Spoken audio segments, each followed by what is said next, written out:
Hello and welcome back to Project Wake. In this episode, we dive into the history of blimps and the mystery of why we don't see them anymore.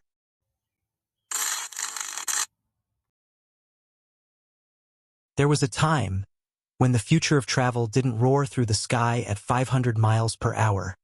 It floated, quietly, elegantly, across oceans, above cities, like moving kingdoms in the sky. Wait, you mean blimps? Those slow ad balloons? Like Goodyear? Not just blimps, airships, floating palaces. And for a brief moment in history, they were supposed to be everything.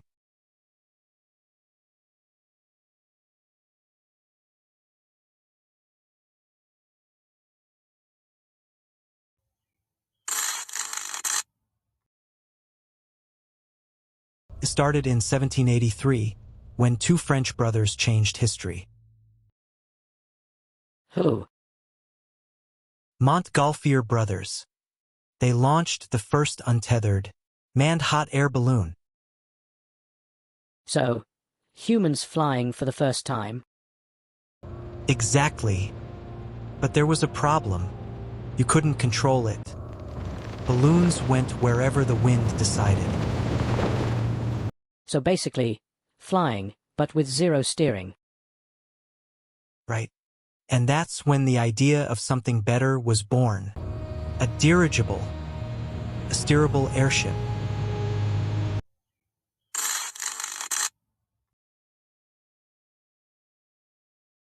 By the early 1900s, we built giants. How big are we talking? The largest flying machines ever created, like the legendary LZ-129 Hindenburg.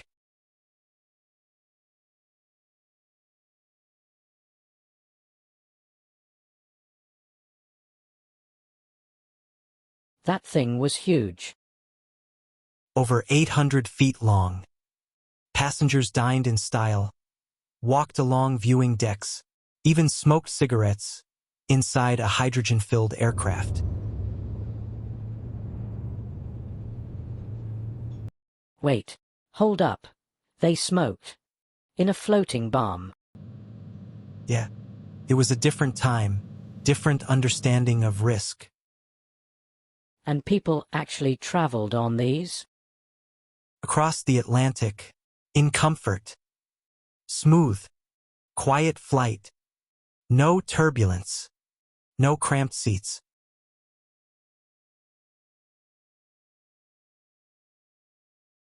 So this was the future. It wasn't just an idea. Cities even prepared for it, like the mooring mast on the Empire State Building. The Empire State Building spire was designed as a 200-foot mooring mast, not a docking mast intended for airships to tie up and disembark passengers. Although completed in 1931 for this purpose, dangerous updrafts and winds made it impractical, with only a few, largely symbolic, docking attempts. The Hindenburg had made 34 trips between Germany and the United States, carrying more than 3,500 passengers and more than 66,000 pounds of mail and freight. Thanks to recent upgrades, the Hindenburg now carries 72 passengers and almost as many crew. A one-way ticket costs roughly $8,500 in today's money. The Hindenburg was set up for luxurious travel. There were 2 decks that included a dining room, washrooms, a full electric kitchen, and even a smoking lounge. They also had a grand piano that had been constructed of aluminum and covered in pigskin. For the most part, the Hindenburg would travel about 650 feet above land or sea. Captains were very conscious of the passenger experience, and they would actually lower the altitude to allow them to see amazing sights that no one in humanity ever had. like icebergs from above, floating by.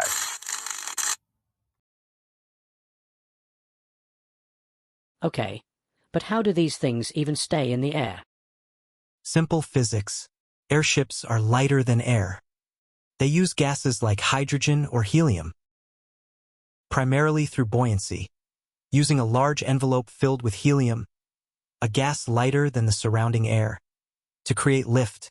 This lighter-than-air principle is bolstered by internal airbags, called ballonets, which manage pressure and altitude, along with engines for forward movement.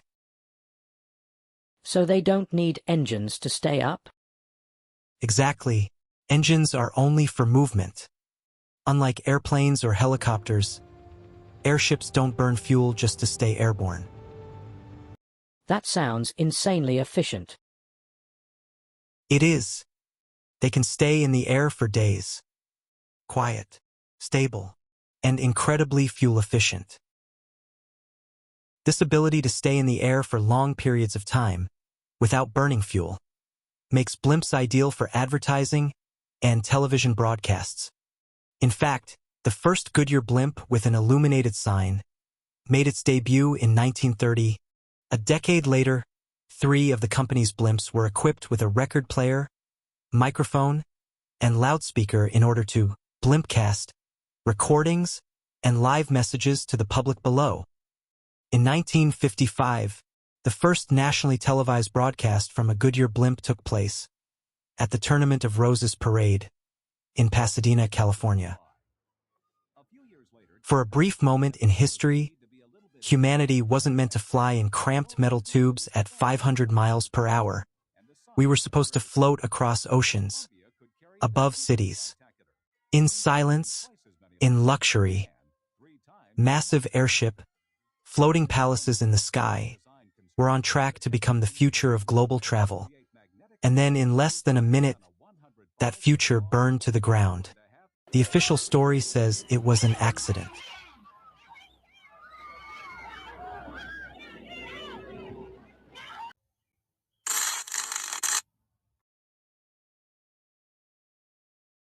The day is May 6, 1937. Oh boy.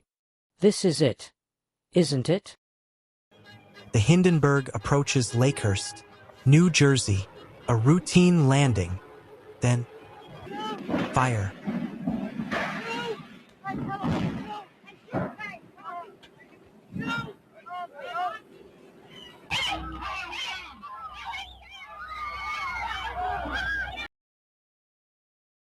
And it was fast, right?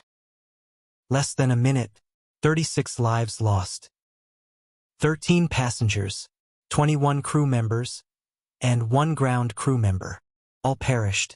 During this event, some people even jumped to their death. And the world heard it. For the first time, a disaster wasn't just reported.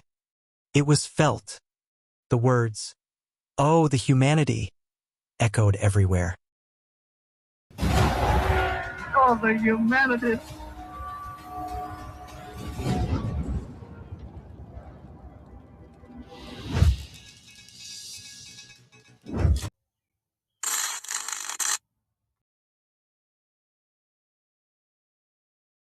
So one crash ended everything?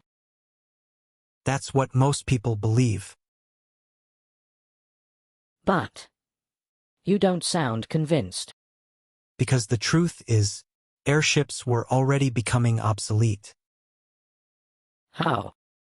Airplanes were catching up, fast.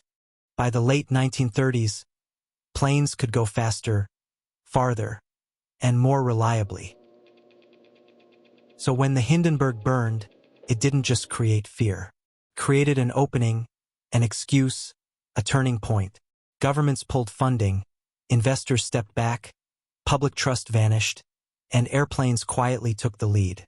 But here's the part that still lingers: the speed of the collapse. An entire industry with infrastructure, investment, and vision gone. Almost overnight, the skyports were never used. The giant hangars became relics, the future erased, not gradually, abruptly, and that leaves one uncomfortable question. Was the Hindenburg the cause, or just the moment the world decided it was time to move on? So, the Hindenburg didn't kill airships. It just exposed their weaknesses at the worst possible moment.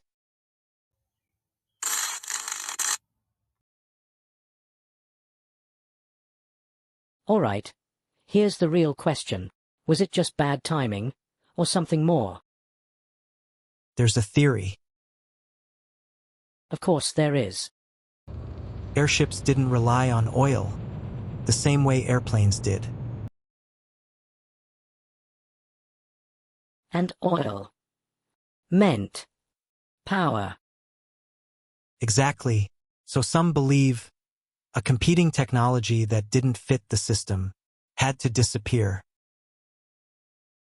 You're saying sabotage? There's no evidence of that, none, but the timing raises questions. Investigators immediately suspect that sabotage is involved. Given that it is one of the most visible spectacles on Earth and has a giant swastika on it, naturally that would seem to be the perfect target to take down the Nazis. So everyone immediately thought there must have been a saboteur.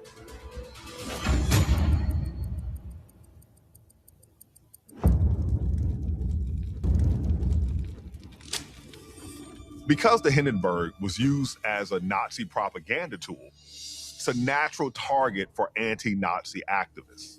The Hindenburg senior captain Ernst Lehmann reports that just before leaving Germany, they received a warning that there was a threat to bomb the Hindenburg when it was over American soil. Hugo Echner was the head of the company that built the aircraft, and he would ultimately indicate that he received threats directly that the aircraft should not proceed to Lakehurst, New Jersey.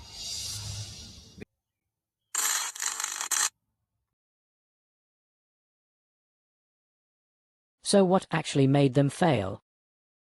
Several things: weather vulnerability, massive infrastructure requirements, difficult control, and one major danger: Hydrogen. highly flammable. Helium was safer, but controlled mostly by the United States and not exported to Germany. So the Hindenburg had no choice? It flew with risk, built into its design. Bags, each filled with hydrogen, a highly inflammable gas.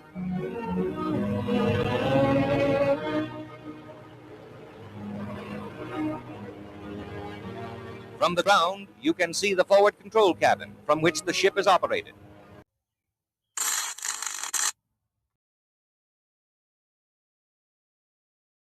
So why do blimps still exist today? Because they're still useful. For what? Advertising, broadcasting, surveillance, even disaster communication.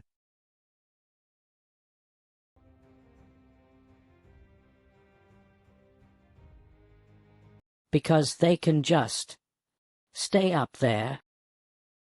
Yup, for days.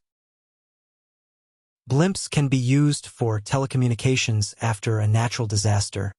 Let's say you have an area where the infrastructure has been damaged by an earthquake, or hurricane, or some other disaster. An airship can float over that area for days at a time, providing things like internet connectivity and cellular communication. It's definitely something that people are thinking about and probably will use a lot more in the future.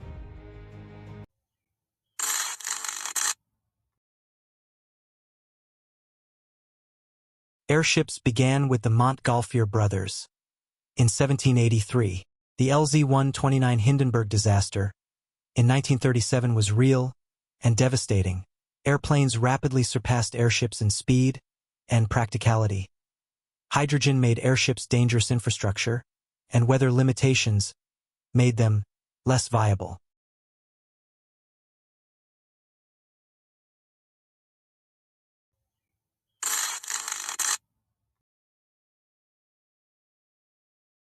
Airships threatened oil-based industries. The Hindenburg disaster may have been used to destroy public trust. The collapse of airships happened too fast to be natural. There is no verified evidence supporting sabotage or industry interference.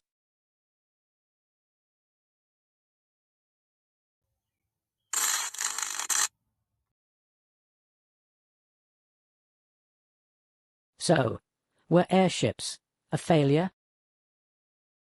Or a future we walked away from. And now they're coming back, right?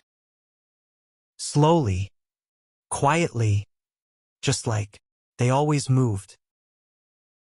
Maybe the sky didn't reject airships. Maybe we did. Or maybe they didn't want people flying freely around the world and seeing what's really out there. Maybe. Now I managed to find a video recording of the Hindenburg disaster, if you want to see the full video with no interruptions. But I must warn you, it's pretty difficult to watch and listen to. I'll post it at the end here.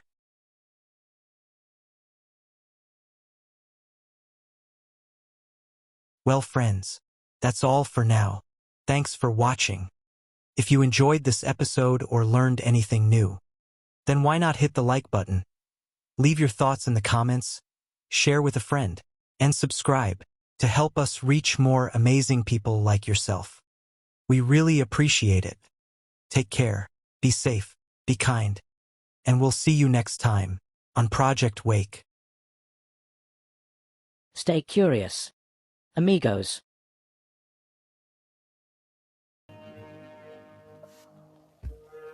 The ill-fated Hindenburg on her last flight sails over New York. These pictures, made from a Pathé News plane less than 4 hours before the tragedy, show the world's largest airship heading for Lakehurst, New Jersey. Over Newark's famous auto skyway, the airship was hailed by thousands who little dreamed it was their final glimpse of the Hindenburg. Inside the silver envelope are 16 separate gas bags, each filled with hydrogen, a highly inflammable gas.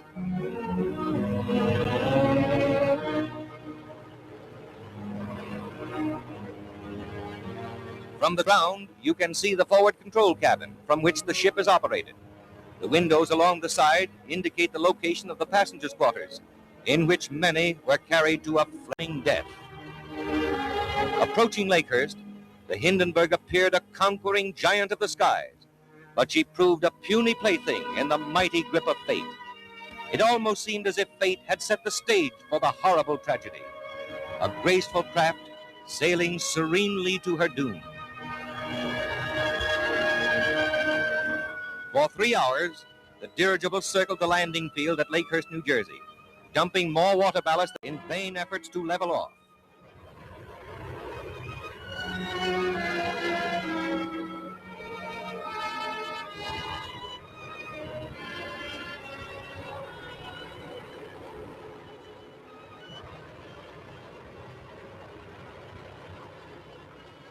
Again, she dumps ballast, and a nervous tension grips those who are watching, for this is something unusual.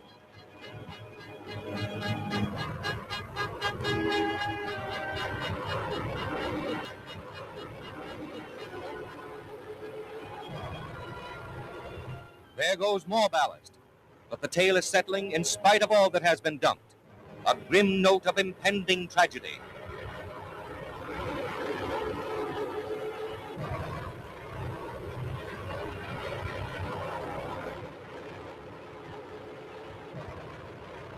Finally, the landing lines are dropped. These scenes were filmed by Pathé News cameraman William Deek, and you're about to see the pictures he got when the ship exploded.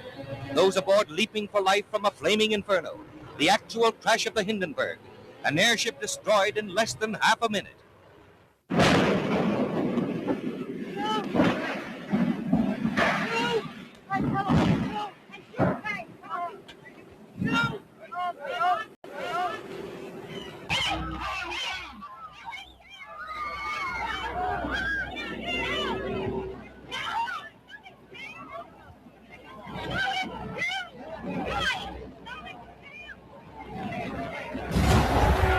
Oh, the humanity.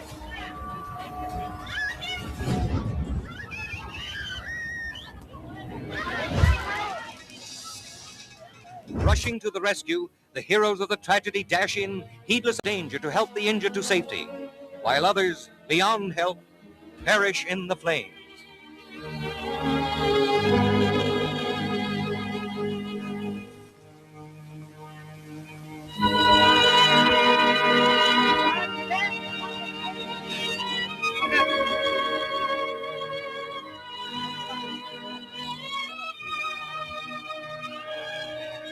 The blazing aftermath reveals the extent of the disaster, an inferno which became a flaming tomb, a twisted mass of girders, the seared and scorched skeleton of what was once a mighty airship.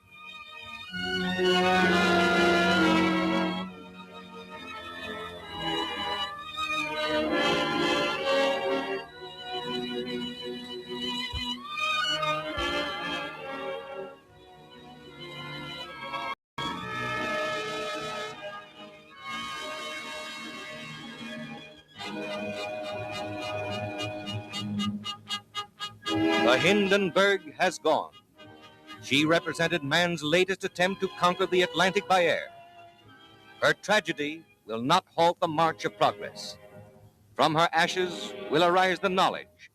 From her fate, the lesson that will lead to a greater and a better means of mastering the air. If so, her dead will not have died in vain. 104 feet long, the Hindenburg is roughly the same size as the Titanic. Unlike a hot air balloon, the Hindenburg is a rigid airship constructed with a metal frame. It's filled with 16 cells of hydrogen gas, which is a gas that's lighter than air.